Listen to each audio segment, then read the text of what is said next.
O problema que interessava a Weber era a do que ele chamava o processo de racionalização, ou seja, a ampliação crescente das modalidades racionais de ação em todas as esferas da existência, de tal maneira que os elos significativos que constituem isso que eu chamo uma malha de significados no interior da qual os homens se movem, vão se tornando todas elas, vão assumindo todas elas o caráter racional, de bom agenciamento de meios para se atingir com o máximo de eficácia tais ou quais fins. A energia que vem do Sol, Na perspectiva de Weber, nas circunstâncias... A filosofia do Hegel tem sido considerada o conhecimento da língua ao conhecimento. Como Le Breton era o grande...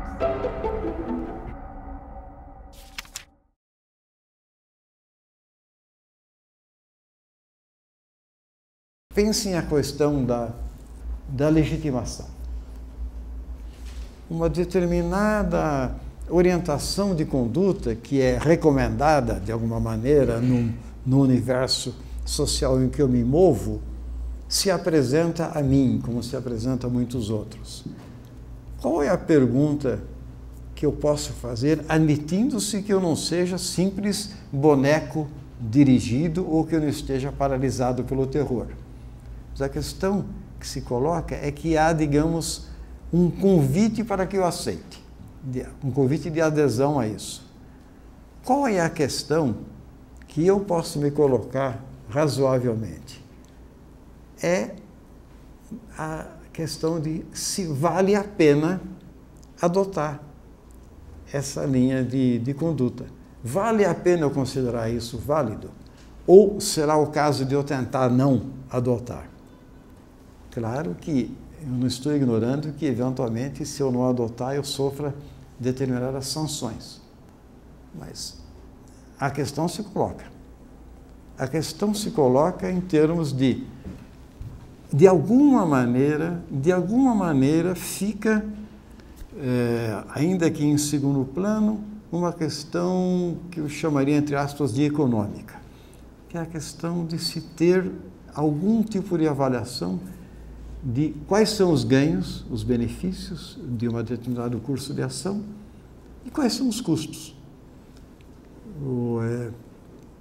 Isso daí está presente no fundo da reflexão weberiana, que é uma reflexão muito marcada por considerações de ordem econômica, bastante marcada. Ele, aliás, gostava de se classificar como economista.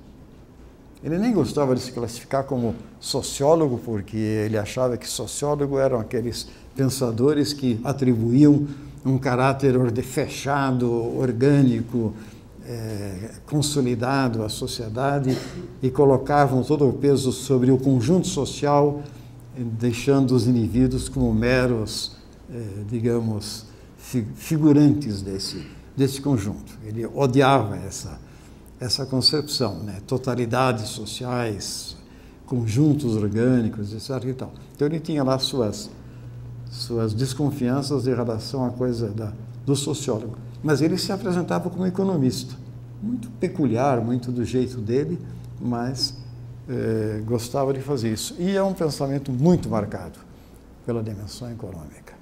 Então não o próprio ato de legitimação envolve alguma modalidade de cálculo custo e benefício. Não é uma mera imposição e muito menos uma resposta natural a um estímulo. Até onde isso vai, se tivermos fôlego na próxima aula, que eu queria pegar a questão da economia e da política, a gente pode retomar um pouco isso. Mas está presente. Agora,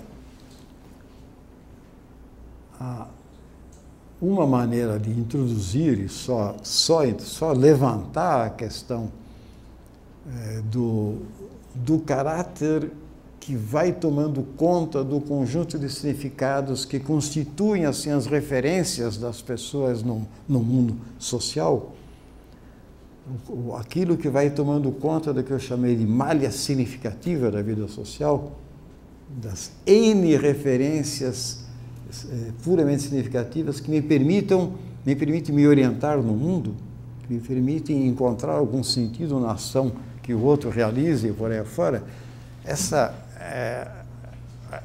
Isso permite, de fato, introduzir essa questão central de que, eventualmente, haja uma tendência, sim, no mundo moderno e no mundo contemporâneo, sobretudo, no sentido da preponderância de uma determinada orientação de conduta, que é algo historicamente constituído.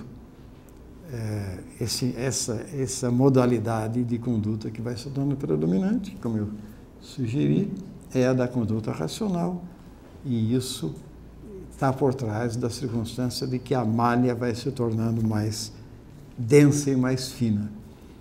A racionalidade é um amálgama poderoso, ele liga as coisas de uma maneira extremamente rápida, porque você rapidamente converte meios em fins, fins em meios e por aí afora.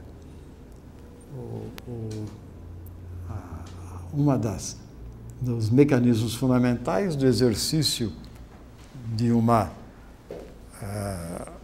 ação racional, previamente de uma interpretação da situação e depois de uma ação racional, consiste exatamente em ter capacidade para converter eventualmente aquilo que é fim para outros em meio para mim.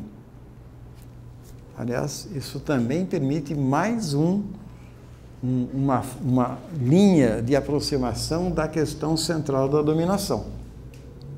O dominante é quem tem iniciativa para propor orientações de conduta, eventualmente para propor modos de se entender o significado do que ocorre, dos gestos de terceiros, etc. e tal, e tem uma capacidade notável, realmente extremamente poderosa, a saber, a de que ele pode, mantendo a iniciativa, converter aquilo que para outros é o ato final, a referência final da conduta, em mero meio para se obter alguma terceira coisa. Porque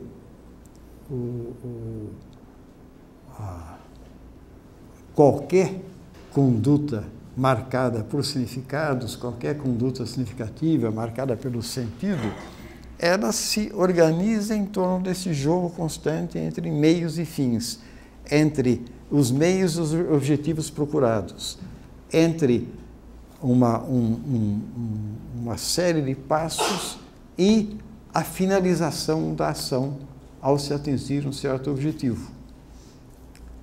Se eu tenho capacidade de apanhar aquela finalização da ação de determinados sujeitos, que para eles é o objetivo já conseguido, e converto esse objetivo em meio para obter algum outro que se projeta mais à frente, eu levo uma vantagem enorme no jogo complicado da dominação e dos dominantes e dos dominados.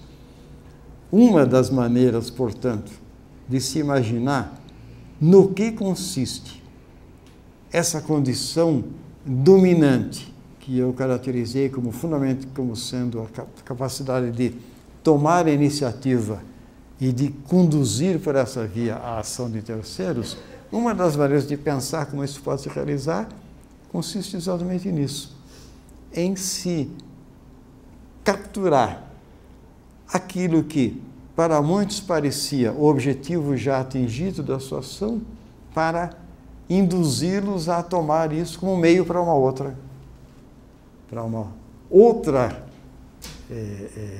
rodada, digamos assim, da ação. Eu tenho, pelo menos me dá a impressão de que essa é uma maneira possível de ver essa questão.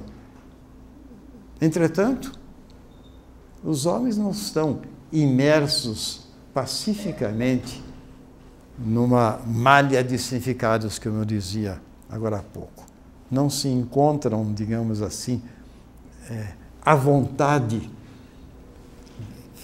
No momento que eu falo agora, fica irresistível na minha cabeça a imagem meio estranha dos dos múltiplos agentes como peixes no aquário, simplesmente se deslocando pacificamente no seu ambiente, que seria a de uma profusão, uma abundância de referências significativas, né? Um meio significativo no qual eles ficassem se deslocando, como que nadando. Mas não é tão pacífico assim, porque na perspectiva que o Weber constrói,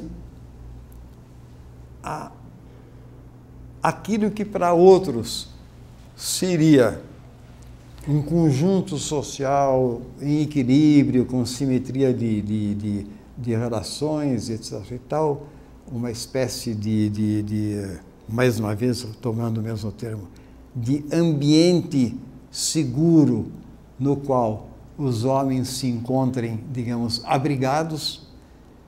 E me permitam aqui lembrar que esse é um tema, assim, que positiva ou negativamente marca muito do pensamento social, mesmo do grande pensamento social, a ideia da possibilidade de, na vida social, os homens encontrarem uma situação na qual se achem à vontade, seguros, em casa, chez soi.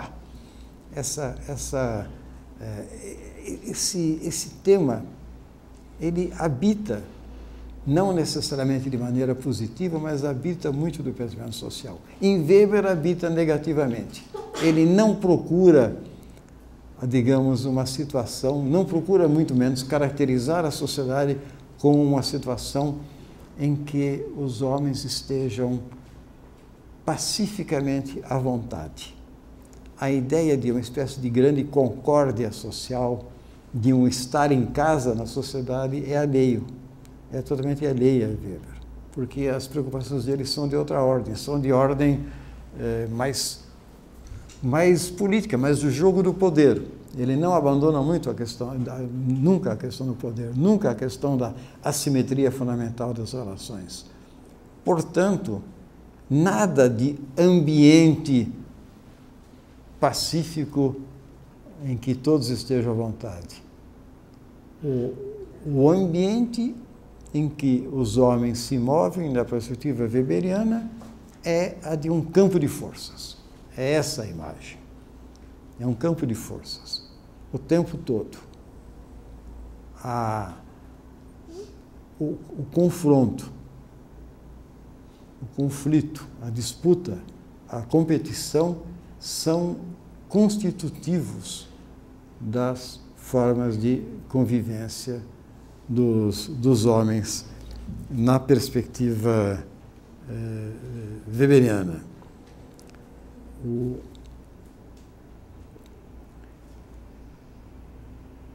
Não há outro termo realmente para caracterizar essa concepção, senão esse que eu acabei de usar. É um campo de forças. Da maneira mais dramática, essa expressão traduz essa assimetria, essa instabilidade constitutiva das modalidades de relações entre os homens. E coloca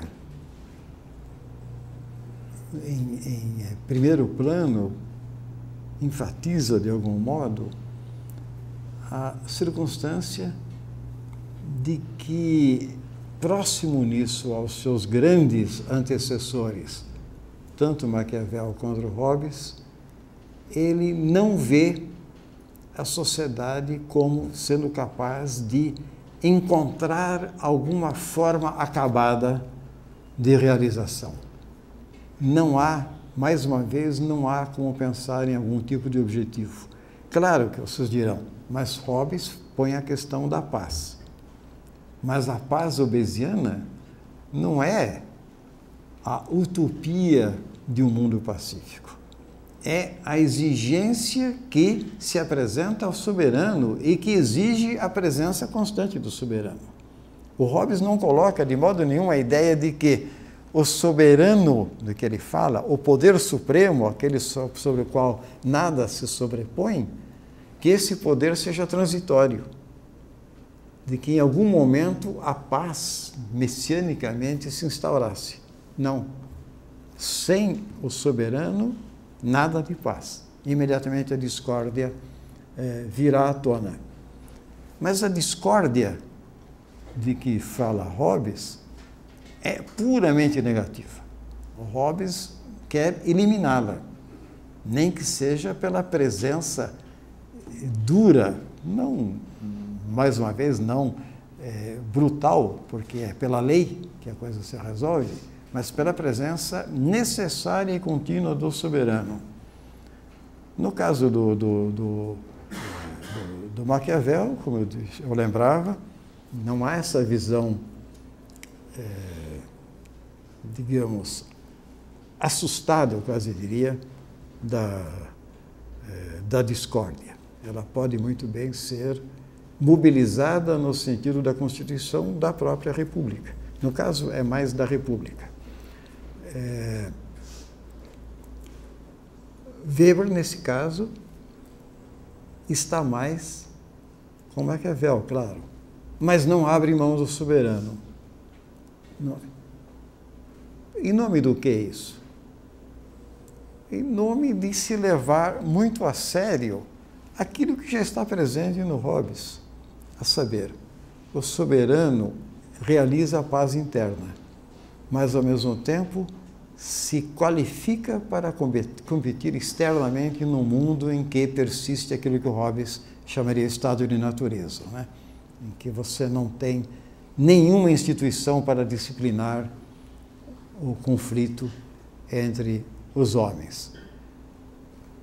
Esse remanescente assim da ideia de estado de natureza como caracterizando o cenário internacional, interestados, reaparece no Weber. Porque, substantivamente, agora não é uma questão analítica, é uma questão substantiva, ele está preocupado com a Alemanha se constituindo não como pacificada internamente, mas como qualificada em termos competitivos externamente. Então, há uma amálgama curiosa de Maquiavel e Hobbes aqui.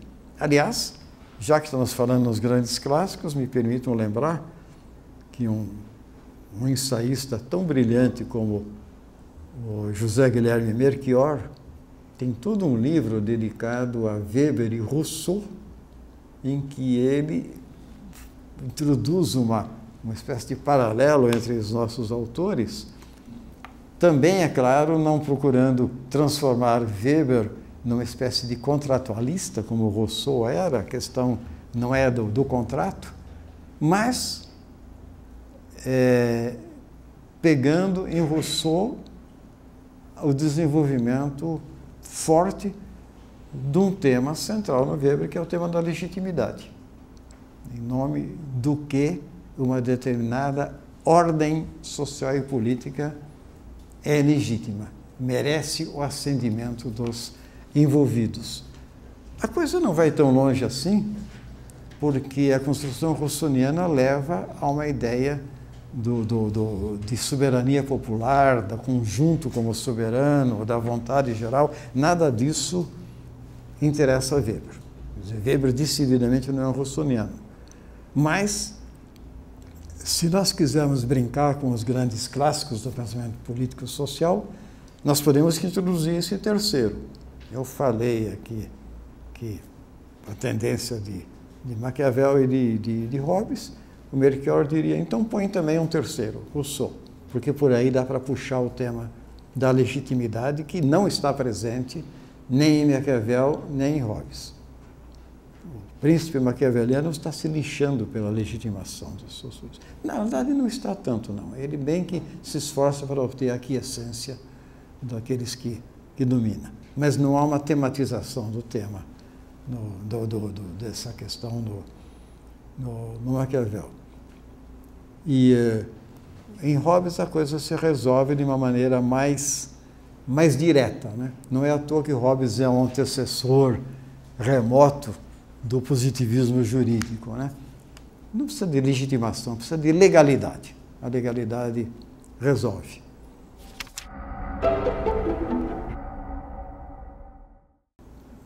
Eu não vou tentar, em nenhuma das nossas reuniões, falar nada sobre o pensamento do Weber no que diz respeito às questões jurídicas, mas que valeria a pena, valeria entrar por aí, para ver a questão da legitimidade, a questão da legalidade e por aí vai. A tradição obesiana recomendaria não se preocupar demais com legitimidade, não precisa de assentimento, precisa de um sistema consistente e eficaz de leis, que oriente adequadamente os cidadãos e os mantenha, digamos assim, entre muitas aspas, disciplinados, né, cumpridores. Bom, deixe-me ver o que nisso eu pulei demasiadamente rápido na... Eu vou fazer uma observação, e essa é especialmente de passagem, a uma espécie de ponto cego na posição weberiana.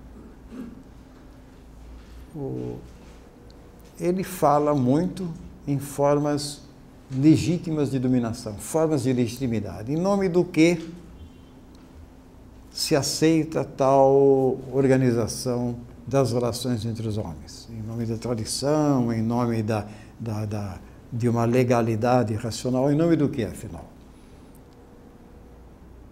Mas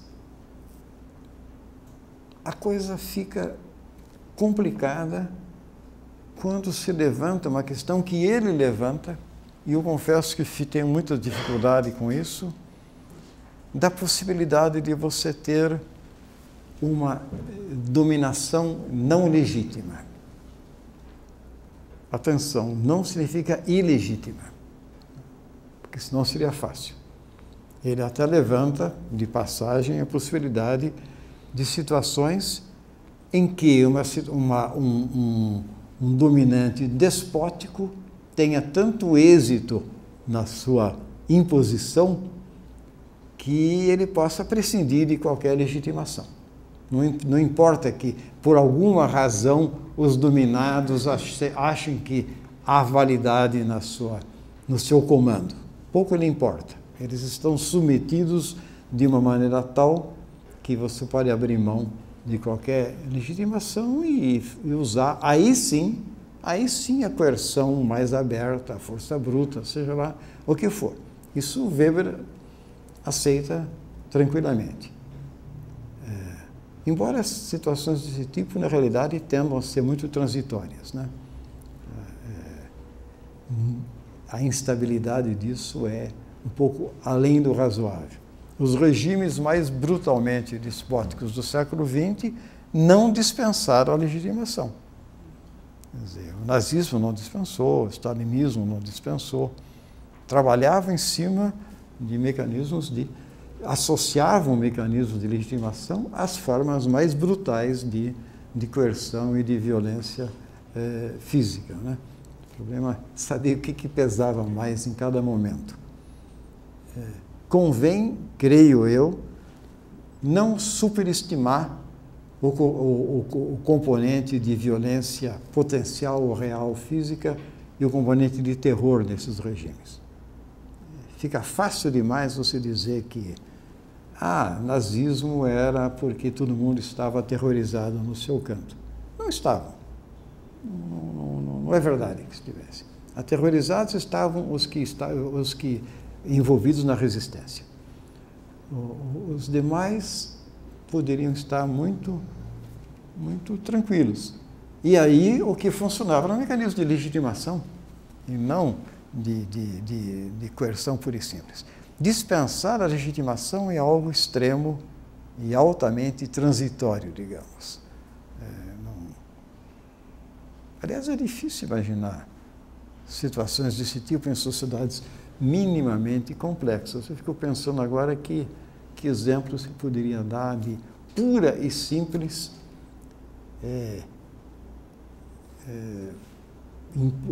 coerção, violência física e terror que dure minimamente alguns anos. No momento eu tenho dificuldade, parece piada. Qualquer exemplo que vocês queiram me dar, se vocês pensarem duas vezes, verão que há todo um esforço para criar mecanismos pelos quais haja assentimento ativo dos dominados. É difícil escapar da coisa da legitimação. Mas o que pode ser uma dominação não legítima? Eu confesso a vocês, e aí é deficiência minha de leitura, gostaria de poder corrigir a insuficiência disso ainda no que nos resta aqui, mas Weber tem alguns capítulos fundamentais, interessantíssimos do seu Economia e Sociedade, dedicados à cidade. A cidade no Ocidente, a cidade no Oriente, a cidade como ente político, a cidade como ente mais econômico, e ao desenvolvimento da cidade e tal, sobretudo no norte da Europa, que é a coisa mais típica que lhe interessa, porque aí o norte da Europa desenvolve a cidade na perspectiva de uma dominação não legítima, no sentido de que não invoca nenhuma modalidade de legitimidade, porque há uma quebra do tipo de legitimação puramente tradicional que prevalecia, e há uma organização interna dos burgos, daqueles territórios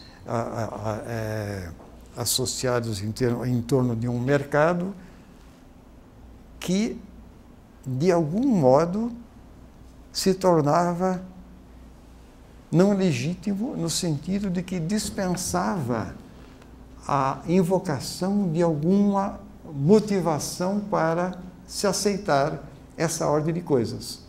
Ou seja, todos se envolviam sem necessidade de que se dissesse não, é porque sempre foi assim, ou é mais eficaz que seja racional, legal, que no caso não se aplicava, ou qualquer coisa. Então, há um líder fantasticamente fora de qualquer comparação, uma figura carismática que nos indica o caminho, nada disso é invocado. Simplesmente se cria um mecanismo de organização comunal que dispensam essa referência legitimadora. Mas aí há dois problemas que eu confesso a vocês que não consigo visualizar adequadamente. Primeiro, por que diabo insistir em que não haja alguma modalidade de fundamento da legitimação emergente nesse caso? Por exemplo, a legitimação por mecanismos de democracia deliberativa da população, qualquer coisa dessa ordem. Não aparece como legitimação isso, no estudo sobre cidade. E a outra coisa que me perturba, eu transfiro essa perturbação para vocês, isso é como vocês veem, eu estou claramente assumindo aqui uma posição dominante. Eu estou tomando a iniciativa de jogar para vocês um problema que eu não estou sabendo resolver. A questão básica é a seguinte: por que insistir em dominação? Por que a cidade tem que ser pensada como dominação, ainda que não legítima? Não poderia ser não dominação não legítima? Ou não dominação legítima? Já imaginaram que delícia? Não dominação legítima. Há um fundamento para não haver dominação. Há um movimento historicamente importante em termos políticos que trabalha nessa linha, né? Os anarquistas aceitariam no ato isso, né? A não dominação legítima, com base num fundamento forte para que se aceite aquela ordem de coisas. Porque, ao contrário do que assim, rudimentarmente se costuma traduzir o termo, a anarquia pressupõe uma ordem, sim. O que não pressupõe é poder, é dominação. É o mundo do pesadelo de Weber, né? Mas, enfim. Mas por que o nosso autor recua diante desses jogos que não são tão absurdos como podem parecer no momento que eu falo isso aqui agora, com a característica irresponsabilidade de quem depois diz não há mais tempo para continuar a desenvolver o tema.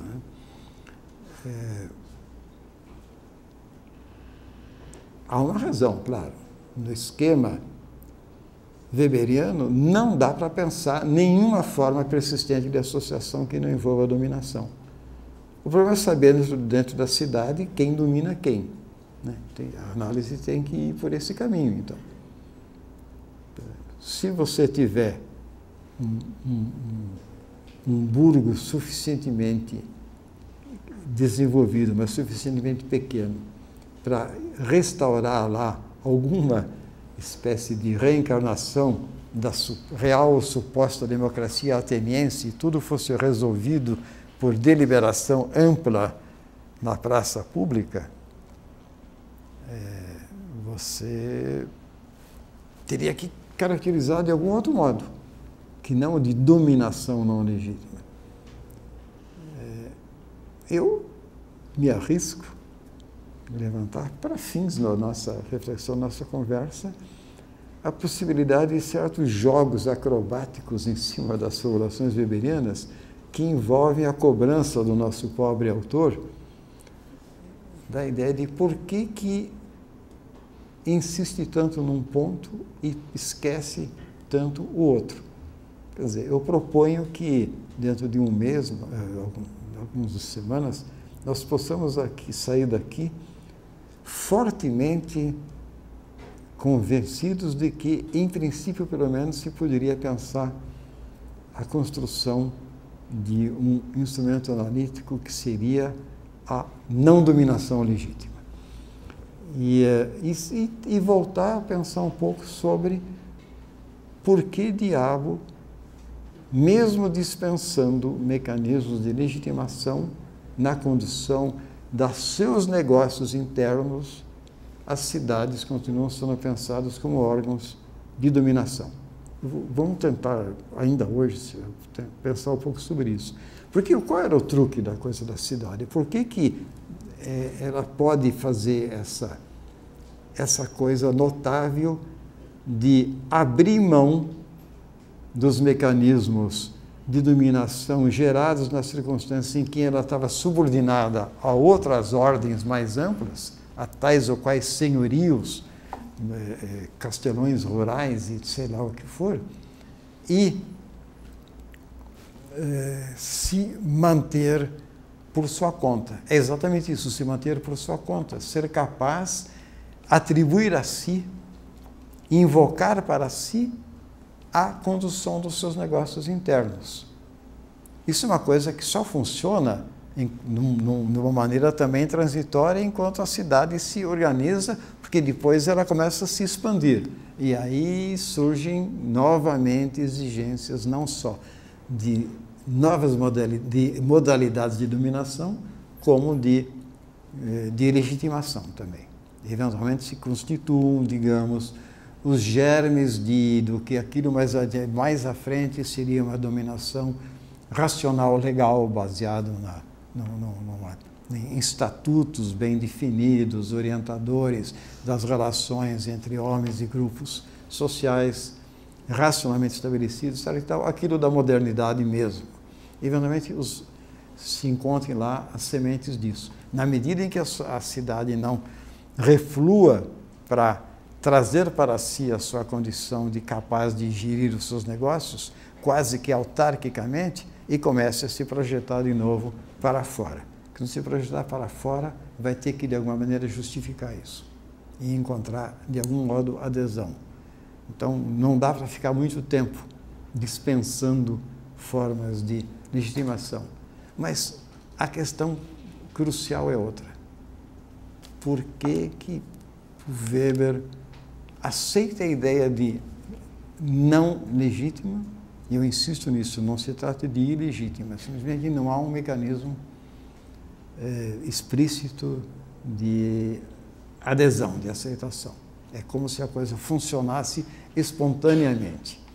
No ato de usurparem, se não estou muito enganado, Weber usa esse termo duro, a cidade usurpa a condução dos seus negócios, que antes estava subordinado a outros senhorios mais amplos, territoriais, traz para si.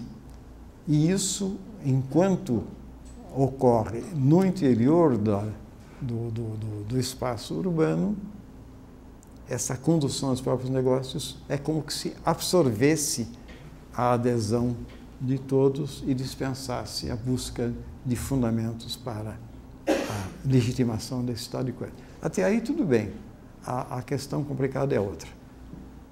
Por que continuar a falar em dominação?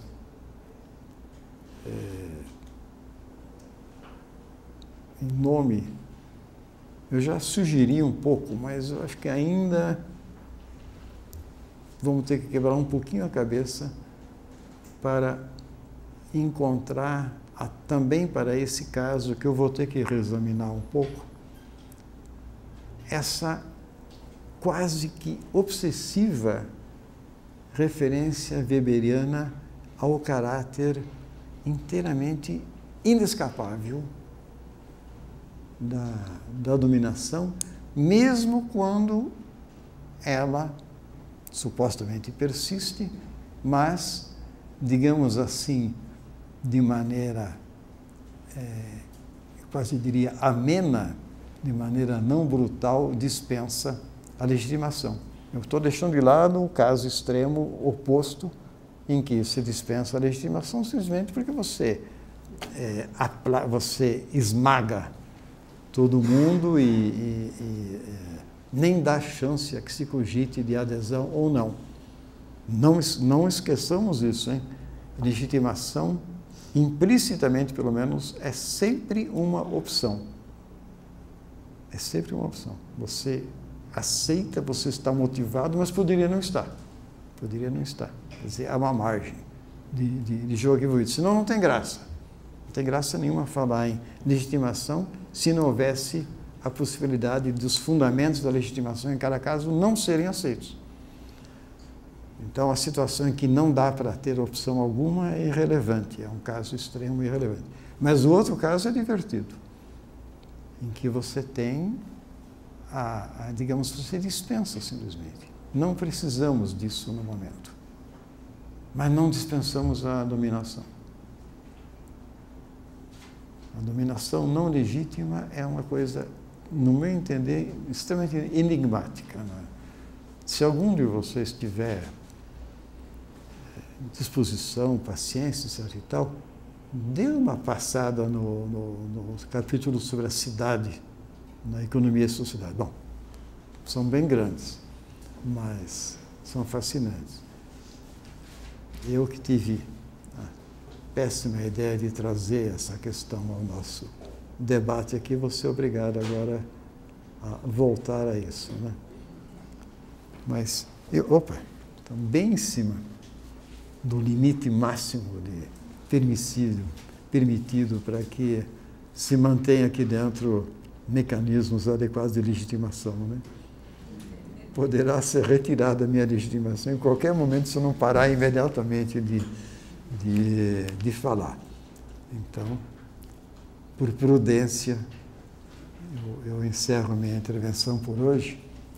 De alguma maneira, espero que essas questões, esses fios meio soltos que eu deixei hoje, possam retornar na próxima semana, quando a opção não é tanto entre ação e instituição, mas é entre economia e política.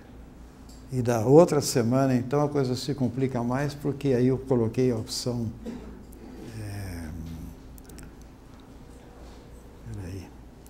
acumulação e seleção, que é o ponto nervoso, o ponto nodal nesse conjunto de exposições.